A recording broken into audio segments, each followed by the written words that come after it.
Hello YouTube, and welcome to my next video of installing a Loksound 21 pin inside of a Bowser SD40-2. A bunch of people have already done this video. My only twist on this one is I'll actually be using the latest and greatest Loksound 5 decoder for this. So as you can see, I've got the Bowser locomotive sitting right here. I haven't even actually removed it from its factory cradle. It still has the screws hiding in there underneath. So I guess first thing I'm going to do is sort of take on that challenge, and then we'll get moving with the decoder install. So obviously I've got my nice little foam cradle here. So we'll try and make quick work of this. I do, I guess, have mixed reactions with this Bowser / Atlas packaging method. The positive side, holy crap, does it hold the locomotives very well. The downside, in my opinion, is every time you want to play with them, you sort of got to unscrew them out of the little cradle here, which I find extremely annoying, right? Some manufacturers, you may not need to go that far. You can probably just place it in there and the plastic bits will hold it, but with this particular one, if you don't screw it down, it'll be rocking in the box and obviously potentially damage some of this really great detail. I'm not gonna go over all the detail and do a locomotive review. And that's just because there's 1.5 million of them out there, and I don't really need to repeat any of that. But it is a great looking unit, and it's obviously got the classification lights and stuff, and that's sort of why I need the 21 pin decoder in here. I got somewhat of a deal on this. I did want to get one obviously factory with the decoder in it, but that wasn't gonna happen. People just want way too much money for these Bowsers with the sound already pre-installed in them, so I just figured I'll get one without sound and sort of deal with it myself after the fact. So that's kind of what I'm doing. So with any or at least with most typical manufacturers, it's just should be a simple matter of unscrewing the couplers. Pop that guy out. Get the other one going. Obviously, I'm trying not to hit the air pipes on the roof. So that's these guys out of the way. We'll just drop them over here for safekeeping. I'm pretty sure there's no difference between the front and rear couplers. And then, in theory, it should just be a little lift of the shell. Yep, there she comes. Gently, gently, gently. Easy peasy lemon squeezies. And I'll just drop that in the foam cradle so I don't screw anything up. And so looks like to me that's a 21 pin dummy plug there. So let's go ahead and pull that guy out. And the one thing with these 21 pin decoders, I always keep forgetting which way they go in terms of that way or that way. Just because, this nice black connector to me makes more sense going in that way. But in these cases, this one's actually keyed, so you can't really fuck up. But that's the dummy plug. So I'm going to go ahead and open up the decoder here.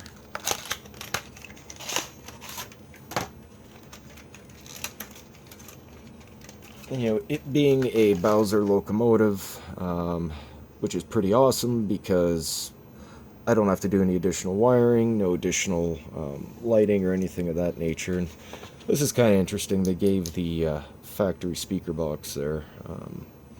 It's actually taped in. I guess that would sort of make sense to keep it from rattling loose inside the shell. So let's go ahead and we'll get rid of that tape, throw the garbage over here, and let's take this off and see what we're looking at. So depth wise, I've got some good space. Typically, obviously, I'm going to be using my, I think 11 by 15, and it doesn't say. God damn it. But I believe they're 11 by 15, and the other package doesn't say either. But I'm pretty sure that's what they are in terms of speaker size. Then obviously my bulk pack of speakers here that I use. So I'm gonna just pull one of these bad boys out. And again, these things, you know, I think I paid maybe $10 for this on Shapeways, and then I think unfortunately another $10 shipping. But again, you know, I got, I think 20 of them or something for $20, right? And then same thing with these Zimo speakers. I get them off of some electronics place on eBay. You know, they basically come in at, I think, $1 each. So, you know, when you add everything together, I'm putting these things, you know, for $6, $7 Canadian.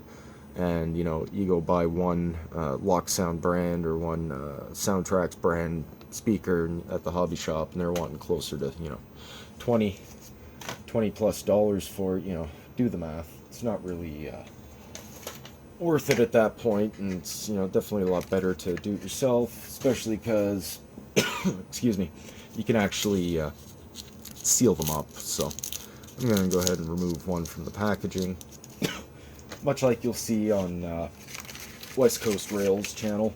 When he uses these, he keeps talking about them being having a seal. So here's the little seal that they have, right? It's just really shitty two-way tape. So I don't like just using those. I like to add just a little bit of this stuff again to the speaker box to seal in the speakers. So excuse me, since it's going to take a little bit for that to dry and whatnot, I probably should have started that first, or maybe even ahead of time, but lessons learned, life goes on. Okay. So, just taking the excess flashing off. I know nobody's going to see it, but yeah, makes me feel better knowing that I removed it.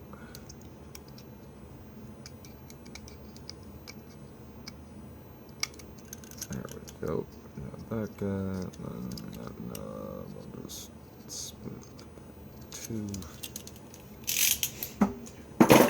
So there's the 3D printed speaker box. All I do is I literally take just a little bit of this stuff, put it gently, right, and I don't really care if it drips over the sides a bit. I just want to make sure I get enough on here that it actually does create, you know, somewhat of a decent seal. So there's that. That's all I do. Give it a once over, or once all around.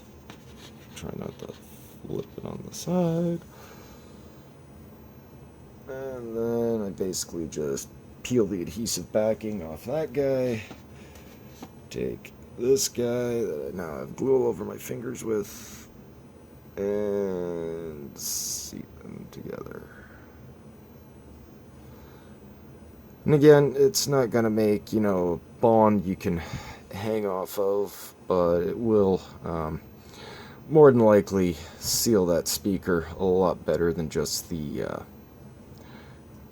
factory two-way tape itself. And then I just kind of wipe the excess like that, and then set this bad boy aside to dry. One thing in terms of speaker placement, you know, lots of options here.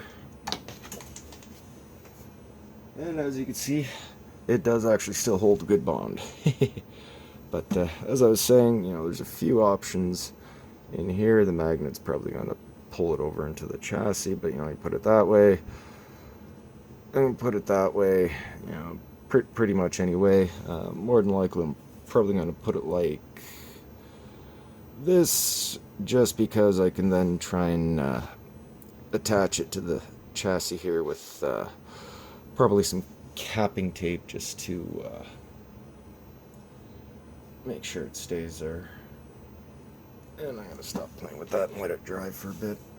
So, moving on, let's go ahead, since I already have the decoder out and I don't have to mess with it, let's go ahead and use the Wolverine adamantium to strip the wire. That way it just makes it that much easier once it's in for me to install the speaker and then just solder the wiring on.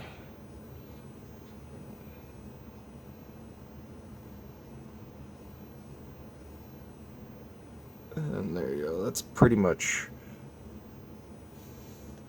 all you need to just basically wrap around those two speaker terminals and get a little bit of solder on them. So, being a 21 pin connector, again, you'll want to look for the keyed hole, which is like that. So that would indicate that basically installation happens like this.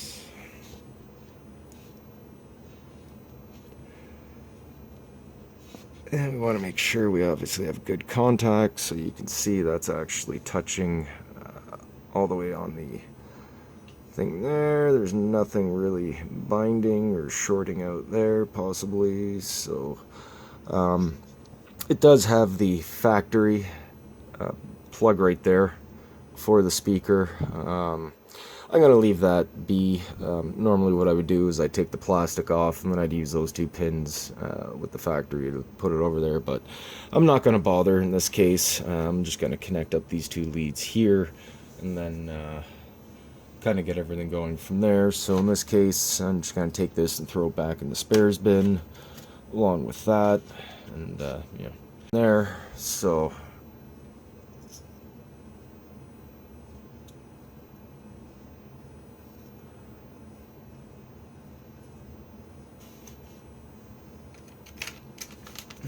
just clean all that up.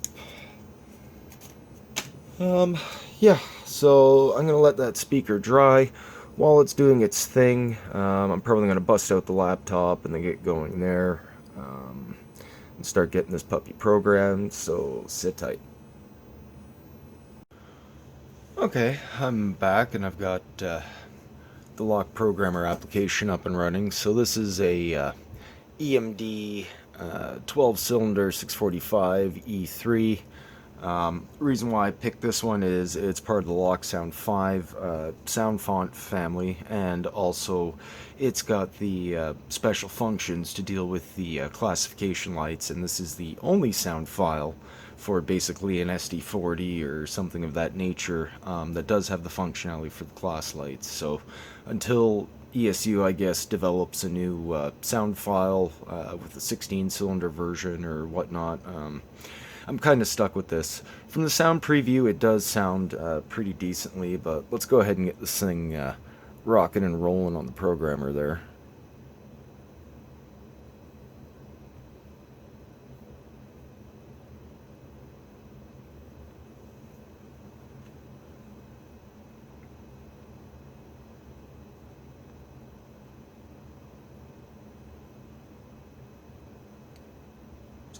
I'm just going to go ahead and fast forward past this part, sort of spare you from the agony of sitting here and watching this, so we'll be back in a minute. Okay, and we're back. So as you can see, decoder's all programmed up, and I've gotten the speaker installed again with the capping tape. I put some, let me actually zoom in a bit.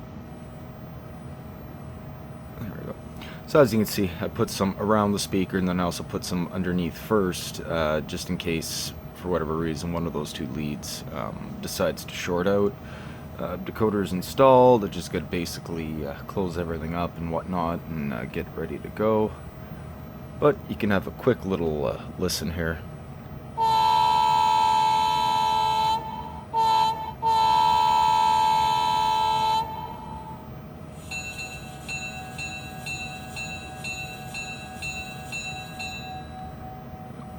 Headlight. I programmed the class lights on function 14. One interesting thing is I do have one issue with that sequence. You'll kind of see it right there. For whatever reason, the white light's coming across as a beacon. The other two class lights seem to be coming in just fine. And obviously the reverse light. I'm not able to test the ditch lights right now, obviously, because they're part of the contacts, and I don't know which one's the common positive, so I'm just going to wait till I get the shell back on, so give me a couple minutes, and then let's see what it looks like fully completed. And we're back with everything all screwed in, couplers reassembled, and I figured out the CV issue, or at least the lighting issue where the first stage, or the white classification lights, were blinking similar to a beacon. And I've also remapped it from function 14 to function 5. So let's go ahead and sort of take a look how all that works.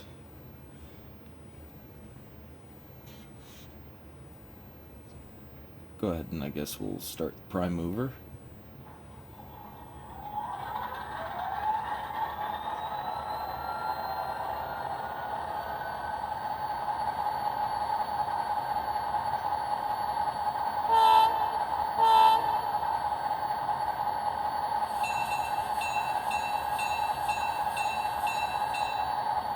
So here's the headlights. Ditch lights are on F6. They're both on. Let's go ahead and do the class lights. So now we've got a solid white, not a pulsating white. Solid green, red, and off. So that's pretty much it. Obviously I've got some CV tweaking and whatnot to do within JMRI, but for the most part, that's it. Quick, easy install, drop in decoders, solder up the speakers, tweak a few values, and away you go. So that's about it for this update. Until next time, see you around, have fun, and enjoy.